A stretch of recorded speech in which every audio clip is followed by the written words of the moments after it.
আসসালামু আলাইকুম ওরহমতুল্লাহ বরাকাতু। আলহামদুলিল্লাহ ওসসালাতু ওয়াসসালামু আলা রাসূলিল্লাহ বাদ।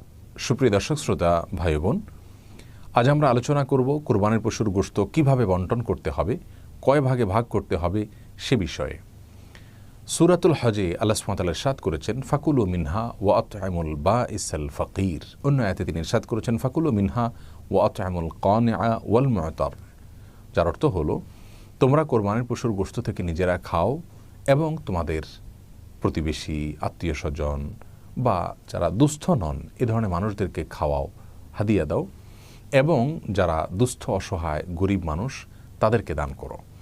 এই আয়াত থেকে তিনটি ভাগ করার ব্যাপারে একটি নির্দেশনা পাওয়া যায়, ইঙ্গিত পাওয়া যায়। সেজন্য বেশিরভাগ উলামা ইকরাম বলেছেন কোরবানির পশুর গোশতকে তিন ভাগে ভাগ করা মুস্তাহাব এবং উত্তম। যারা এক ভাগ নিজের জন্য রাখবেন, আরেক ভাগ প্রতিবেশী, বন্ধুবান্ধব, আত্মীয় স্বজন তাদেরকে খাওয়াবেন, আরেক ভাগ গরিব এবং অভাবী মানুষদেরকে দিবেন।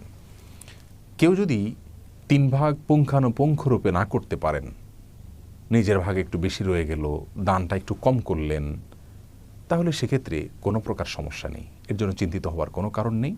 কারণ পুঙ্খানুপুঙ্খরূপে তিন ভাগে ভাগ করাটা কোনো আবশ্যক বিষয় নয়। আপনি অনুমান করে তিন ভাগে ভাগ করতে পারেন, অথবা দুই ভাগেও ভাগ করতে পারেন, অথবা ভাগ নাও করতে পারেন, কিছু দিলেন আর বেশিরভাগ রেখে দিলেন, বা বেশিরভাগ দিয়ে দিলেন সামান্য কিছু রেখে দিলেন, সেই স্বাধীনতাও আপনার রয়েছে।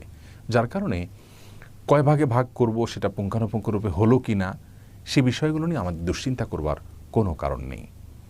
এ প্রসঙ্গে আরেকটি মাসআলা আমাদের জানা দরকার, তা হলো আমরা যারা কোরবানির গোশত রেখে দিব বা নিজেরা খাওয়ার জন্য রাখবো, সেই কোরবানির গোশতগুলোকে 3 দিনের বেশি রাখা জায়েজ আছে কিনা এ নিয়ে একটি ধোঁয়াশ আমাদের সমাজে আছে।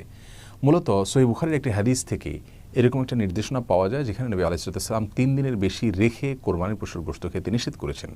কিন্তু সেই নিষেধাজ্ঞাটি পরবর্তীতে তিরমিজি এবং আর অন্যান্য হাদিসের কিতাবে বর্ণিত বিশুদ্ধ একটি হাদিস দ্বারা রহিত হয়েছে।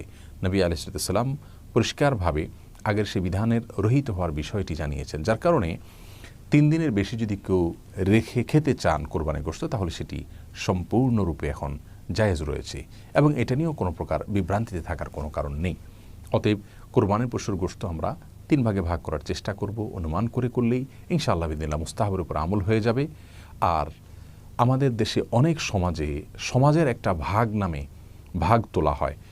যেমন কেউ কোরবানির পশু জবাই করেছেন, তার পশু থেকে 3 ভাগের 1 ভাগ তারা তুলে নিয়ে যান এবং তারা পরবর্তীতে গরিব দুঃখীদের মাঝে বন্টন করে দেন। সন্দেহাতীতভাবে এটি একদিক থেকে ভালো যে সামাজিকভাবে গরিব এবং অভাবী মানুষের কাছে গোশত পৌঁছে দেওয়া হয়, কিন্তু এর আরেকটা খারাপ দিক হলো যিনি কোরবানি করেছেন তিনি হয়তো তার পরিচিত কোনো গরিবকে দিবেন, অথবা তিনি হয়তো গরিবকে এখন দিবেন না, ফ্রিজে রেখে পরবর্তীতে দিবেন, খাওয়াবেন, অথবা গরিবকে 3 ভাগের 1 ভাগ পুরোপুরি দিবেন না, যেহেতু ইসলাম তাকে স্বাধীনতা দিয়েছে।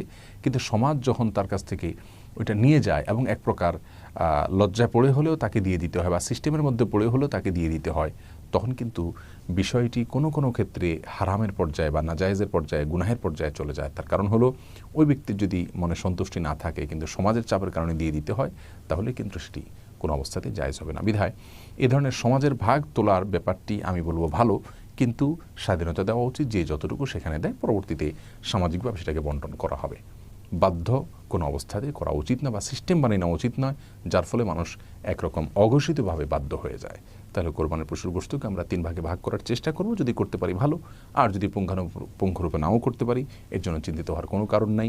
নিজেরা খাবো, গরিব দুঃখী অভাবী মানুষের মধ্যে বিলাবো এবং আত্মীয় স্বজন সহ অন্যান্য যে মানুষগুলো আছে তাদেরকেও দান করব। আল্লাহ তাআলা আমাদের সকলকে সুন্নাহসম্মত উপায়ে রাসূল করিম সাল্লাল্লাহু আলাইহি ওয়াসাল্লামের পদ্ধতি অনুযায়ী প্রত্যেকটি আমলকে সম্পাদন করার তৌফিক দান করুন। আসসালামু আলাইকুম ওয়া রাহমাতুল্লাহি ওয়া বারাকাতুহু।